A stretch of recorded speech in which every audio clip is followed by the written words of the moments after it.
और इस बीच बड़ी खबर आ रही है मनिंद्रगढ़ से। केंद्रीय राज्य मंत्री रेणुका सिंह के बिगड़े बोल। तो बड़ी खबर मनिंद्रगढ़ से केंद्रीय राज्य मंत्री रेणुका सिंह के बिगड़े बोल। केल्हारी में कार्यकर्ता सम्मेलन के दौरान उन्होंने कहा कि आपको किसी से डरने की जरूरत नहीं है। मैं वो कार्यकर्ता हूं जो मेरे कार्यकर्ता की उंगली काटेगा, मैं उसके हाथ काटकर उसके दूसरे हाथ में थमा दूंगी। उस तरह की भाषा का इस्तेमाल उन्होंने किया है।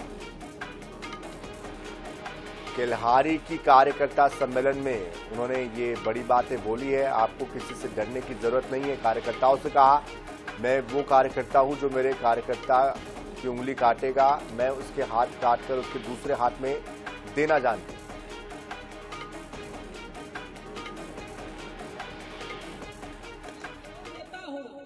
मैं वो कार्यकर्ता हूँ कि जो मेरे कार्यकर्ता की उंगली काटेगा तो मैं उसके एक हाथ काट के उसके दूसरे हाथ में भी देना जानती हूँ। रेणुका दीदी जिंदाबाद, जिंदाबाद, जिंदाबाद। रेणुका दीदी जिंदाबाद, जिंदाबाद, जिंदाबाद।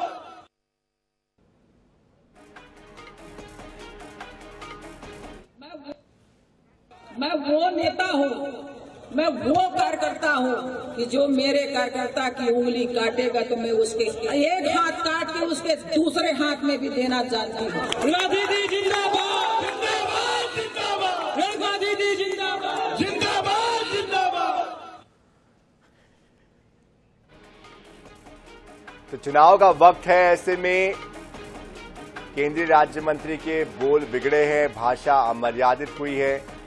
कार्यकर्ताओं को संबोधित कर रही थी केंद्रीय राज्य मंत्री रेणुका सिंह, लेकिन बोलते बोलते वो अपनी सीमा से पार हो गई और उन्होंने ये तक कह दिया कि आपको किसी से डरने की जरूरत नहीं है।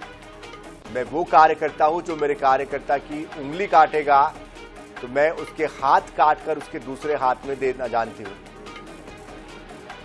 तो